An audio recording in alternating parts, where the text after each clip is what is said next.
Praise the lord. నీకోసం ఇచ్చే మాట అని దేవుని వాగ్దానాన్ని వింటున్న ప్రతి దేవుని బిడ్డలందరికీ హృదయపూర్వకమైన వందనాలు తెలియజేస్తూ ఉన్నాను. ప్రభు మహాకృపను బట్టి ఆ దేవుడు మనందరినీ కూడా కృప చేత నడిపిస్తూ ఉన్నాడు. అద్భుతమైన రీతిగా దేవుడు మనందరితో కూడా మాట్లాడుతూ ఉన్నాడు. మీ అందరి ప్రార్థనలు మా కుటుంబానికి మాకు ఎంతో క్షేమాన్ని అనుగ్రహిస్తూ ఉన్నాయి. మమ్మల్ని ప్రేమించే బిడ్డల్ని అనేకుల్ని ప్రభు ఇచ్చినందుకు ప్రభుని ఎంతగానో స్తుతిస్తూ ఉన్నాను. ఈరోజు దేవుని మాటలు మనందరం కూడా ధ్యానిద్దామా. యెషయా గ్రంథం 30:19 వచనం, ఆయన నీ మొర విని నిశ్చయంగా నేను కరుణించును. ఆమె నిశ్చయంగా ప్రియ దేవుని బిడ్డ, ప్రతిదినం దేవుని మాటను మనం ధ్యానిస్తూ ఉన్నాం. దేవుడు అద్భుతమైన రీతిగా మనతో మాట్లాడుతూ ఉన్నాడు కదా. ఈ రోజు కూడా ప్రభు మనతో మాట్లాడుతూ ఉన్నాడు.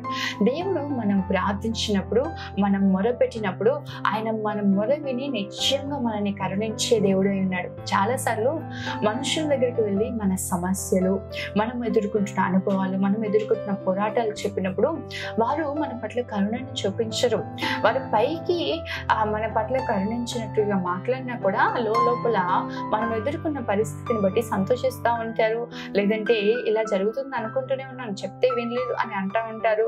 ఏదో ఒక విధంగా మనల్ని బాధ పెడతా ఉంటారు. కానీ మన దేవుడు మనం మొరపెట్టినప్పుడు, మనం కన్నీరు కార్చినప్పుడు ఆయన మన పట్ల కరుణ చూపే దేవుడు. ప్రియ దేవుని బిడ్డ, మనుషుల దగ్గర నువ్వు కన్నీరు కార్చుకో, మనుషుల దగ్గర మొరపెట్టకు. చాలాసార్లు నీ సమస్య మనిషికి చెప్పుకుంటే నీకు నెమ్మది కలుగుతుంది. ఏదో ఒక వ్యక్తికి నా సమస్య చెప్పుకోవాలండి, ఈ సమస్య ఆ వ్యక్తికి అంటే ఒక వ్యక్తికి నేను షేర్ చేసుకున్నప్పుడు నా హృదయంలో భారం తొలగిపోతుంది. అతడు ఏదో నాకు చేస్తాడని కాదు, వాళ్ళు ఏదో నాకు చేస్తారని కాదు, నాకున్న భారం తొలగిపోతుంది, నేను ప్రశాంతంగా ఉండగలుగుతా అని ఒక భ్రమలో చాలా మంది చేస్తున్న పొరపాటు ఏంటంటే వారి జీవితంలో వారు ఎదుర్కొన్న అనుభవాలు అనేకులకు చెప్తా ఉన్నారు. ద్వారా ఏం జరుగుతుంది అంటే మీకున్న ఒక మంచి పేరు, మీకున్న ఒక మంచి మర్యాద కోల్పోతా ఉంటారు.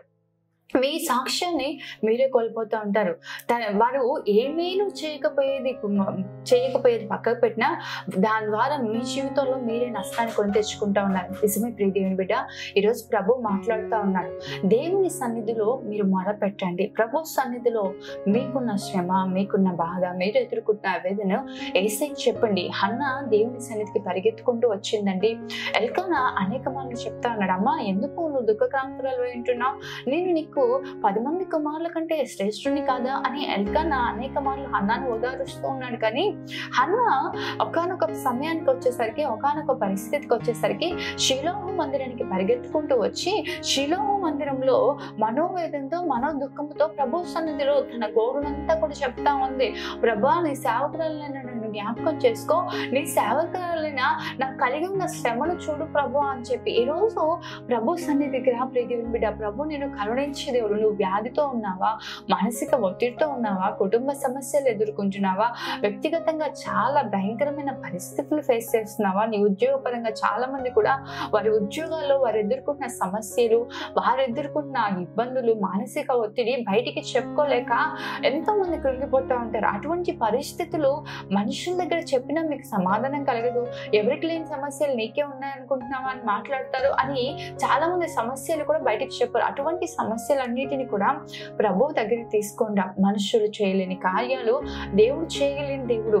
ఒకవేళ నిజమే నీ గర్భఫలమే లేదు, మనుషుల దగ్గర నీ మొర చెప్పుకునే బదులు దేవుని సన్నిధికి వచ్చి ప్రభువా ఒక్కసారి నన్ను జ్ఞాపకం చేసుకో ప్రభు అని కన్నీరు కార్చి ప్రార్థన చేయ. ప్రియ దేవుని బిడ్డ, కానాను స్త్రీ అనేక మార్లు యేసయ్య దగ్గరికి, యేసయ్యను వెంబడిస్తూ యేసయ్యను గోజాడుతా ఉంది, బ్రతిమిలాడుతా ఉంది. అయ్యా నా కుమార్తె స్వస్థపరచు, నా కుమార్తెను బాగు చేయి అని చెప్పేసి అనేక మార్లు అడుగుతా ఉంది.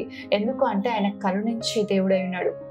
నిజమే ప్రియ దేవుని బిడ్డ, ప్రభు నీ పట్ల కరుణ చూపిస్తాడు. ఈరోజు ప్రభు సన్నిధిలో దేవుడు నీతో మాట్లాడుతాను. నీకున్న సమస్య ఏదైనా ప్రభు పాదాలకు అప్పచెప్పి ప్రభు సన్నిధిలో మొరపెట్టు, ప్రభు సన్నిధిలో ప్రార్థించు, ప్రభువుకు నీ సమస్యను చెప్పు.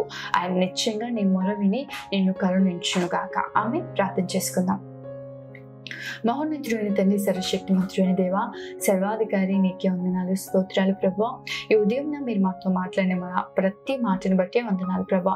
నిశ్చయంగా తండ్రి నీ మొర విని నిశ్చయంగా నేను కరుణిస్తానన్నా. ఈరోజు ఈ మాటలు విని వారి జీవితంలో వారు ఎదుర్కొంటున్న అనుభవాలు, ప్రతి పరిస్థితులు, పోరాటాలు నీ సన్నిధిలో వారు మొరపెడుతుండగా అయా వారిని కరుణించి వారిపై దృష్టి నిలిపి సమయోచితమైన నీ సహాయాన్ని, ఆలోచనను, కృపను బిడ్డలకు అనుగ్రహించి నడిపించమని ప్రార్థిస్తున్నాం తండ్రి. అనేకులు వారి సమస్యలు బయటికి చెప్పుకోలేక లోపల ఎంతో మంది కృంగిపోతా ఉన్నారు ప్రభా.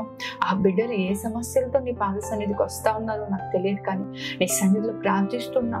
దీవించండి, కృప చేత నడిపించండి, వర్ధిల్లింపచేసి క్షేమాన్ని అనుగ్రహించమని ప్రార్థిస్తున్నాం తండ్రి. నీ బిడ్డల్ని, వారి కుటుంబాన్ని దీవించండి, వారికి వారు కలిగి ఉన్న సమస్తానికి క్షేమాన్ని కలగచేయండి, నిబంధన అనుగ్రహించండి, కృప చేత నడిపించమని యేసు నామములో అడుగుతున్నాను తండ్రి. ఆమేన్. దేవుడు మిమ్మల్ని, మీ కుటుంబాలు దీవించి మీకు, మీ కుటుంబాలకు దేవుడు క్షేమాన్ని అనుగ్రహించును గాక. ఆమేన్. God bless you.